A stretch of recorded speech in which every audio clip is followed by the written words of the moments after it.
Silence expel এটার ভয়, যার কারণে 103 ডিগ্রি জ্বর উঠে গেছে। শিক্ষামন্ত্রী দেখতে আসলে আসলে খুশি হব, আমারও দেখার আছে। দল হবে সবাই ভালো ভালো বসে দেখে কোনো কিছু না আশ্চর্য ছিল না। আজকে কারেন্ট ছিল না, অনেক সমস্যা হয়েছে, বাসায় পড়তে পারি না। আমি পরীক্ষার প্রশ্ন থেকে যে এতটা খুশি, এতটা সহজ হবে কোনোদিন ভাবতে পারি নাই। আসলে আমি অনেক ভালো, পরীক্ষার ধরনটা অনেক ভালো হয়েছে। শিক্ষামন্ত্রীর একটা ভয় তো ছিল। হ্যাঁ, শিক্ষামন্ত্রীর ভয় ছিল, তবুও ভয়টা কেটে গেছে আমার। নকল হবে না আর। এ প্লাস একদম কনফার্ম এ প্লাস হবে।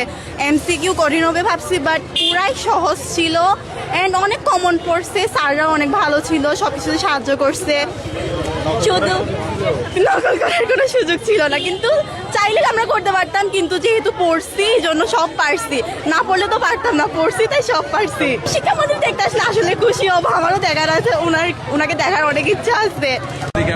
প্রস্তুতি এতটাও ভালো ছিল না, অসুস্থ হয়ে গেছিলাম ভয়ে, তো মনে করছিলাম ভালো হবে না। তাও মানে প্রশ্ন অনেক ইজি আসছে, আর গার্ডরাও অনেক ফ্রেন্ডলি ছিল, যার কারণে সবকিছু মোটামুটি আলহামদুলিল্লাহ ভালো। ওই যে সাইলেন্স এক্সপেল এটার ভয়, যার কারণে 103 ডিগ্রি জ্বর উঠে গেছিল। আর এই যুগে নকল কে করে, এটাই আমার কথা।